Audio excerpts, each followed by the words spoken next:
Hi, I'm Tammy Northcutt with Keller Preferred Realty. Are you experiencing cancellations at an all-time high rate? I know at our company we are, and I would like to help you through that situation for 2026. I know one of the situations that recently happened with our company is we had a great deal put together with a buyer and seller, and during the inspection report, the buyer's agent came back with so many things on the list, and it didn't really make sense for our sellers to do that. And we had explained to our sellers all the possible scenarios, and they were okay with going back and saying no to many of the items on the list. However, because the other agency hadn't prepped their buyer that they weren't buying a new home, they were buying an existing home that might have several little things. It was really a lack of communication. And because of that, that deal ended up canceling. The good news is because our agency went ahead and explained everything to the seller and the possibilities, we were able to put that deal under contract again within 3 days at a higher offer with no inspection and no contingencies. So it actually worked out better for our sellers than we thought.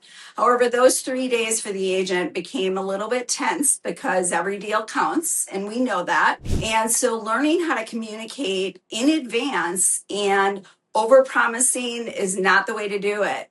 It's under-promising and then over-delivering. And that's what we teach here at Keller Williams. So there are 5 key takeaways, and these will keep your deals in the pipeline and make sure you get to the closing tables. So the main reason that deals are collapsing is lack of communication, whether that be from the beginning point. It's really important that you educate your buyer or seller on what could happen and the possibilities. You know, buying a house is a very stressful situation. And if you haven't educated them and something comes up because they're already in a tense situation, it can really get them afraid to go ahead and move forward. So whether you're working with the buyer or seller, make sure that you're clearly communicating everything that could happen, even though it may not, so that there aren't any surprises for people. And you can refer back and say, you remember when we talked about this in our initial consultation? That'll make a huge difference for you. As well as lending right now has shifted and changed. And so make sure that you are also getting your buyers pre-qualified, and make sure if you're a listing agent that you're checking on that, not just a piece of paper, but you're actually making the call and finding out a little bit more detail and using lenders that you know have closed deals. So it's really important that you're doing, also it's legality now, right? That you're doing buyer counsels.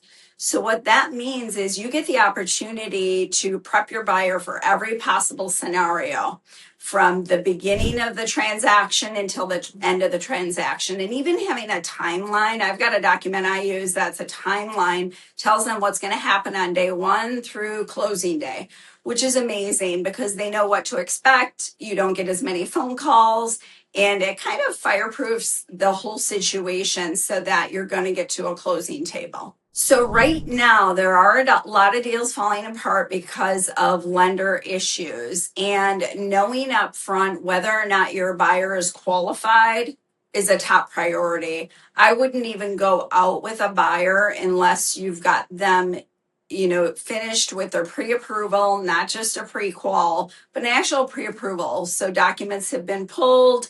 The lender that you work with has, checked everything out, and they're very confident that this deal can close. It's going to save everybody a lot of time, your buyers, your sellers, your agents, yourself, most importantly. So I would highly recommend using lenders that you are aware of and that you know that they've done a good job, as well as having those conversations with those buyers of what to expect. I tell people you're going to give everything but blood when you go to that appointment so that they know when the lender keeps asking for more information and they don't get frustrated.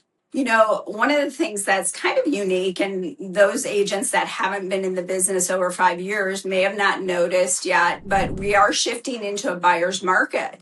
Shifting into a buyer's market means that there's more things that you'll be able to take advantage of. One might be buy down loans, getting credits from the seller. There's all kinds of things. If you've got an experienced agent, that you're going to be able to take advantage of as a buyer. So it's really important that you're knowledgeable about all of that. So sit down with your lender and preferred lender, maybe a couple different lenders, find out what those are so that you're ready to pull them out of that hat when you've got a buyer that may or may not be able to qualify for a home, and you're going to be able to close more deals. So as a buyer, it is also important to have an inspection, and on all of my deals, I generally tell people to please get an inspection. It's going to save them a lot of time and money and stress. Now, it's also important, though, that you explain to the buyers and to your sellers how the inspection works, because they shouldn't be asking for everything on the list unless they're buying a new home. So if you've got a used home that you're selling and you've explained everything in detail, you're going to be able to get to the negotiating table much quicker. You're going to have sellers that are more apt to fix the things that they know would be imperative to fix because it's going to come around again on the next deal.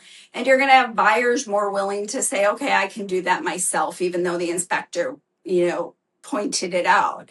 And that's what a good agent will do. They'll explain that as a buyer, you're not asking for everything. You already saw the house, you wrote an offer based on what you saw. And as a seller, you know that there's certain things that are going to come up regardless of this buyer or a different buyer. So if you've gone ahead and communicated that well to both buyers and sellers, you're going to get to the closing table. One of the other things that has been imperative throughout real estate history is the way you communicate with your buyers and sellers. And having great communication will save you time, save them time, as well as making sure, again, you get to that closing table.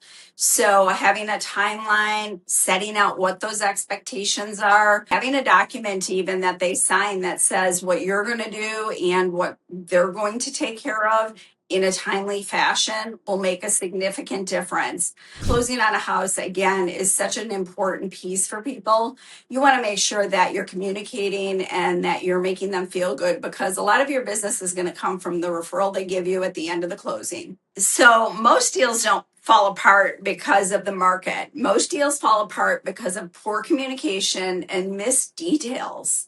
So if you need help with either of those or any of the documents that we've talked about, please feel free to reach out. I would love to help, and I've got all kinds of resources that could help you close more deals. Thanks for watching, and I'll see you in the next video.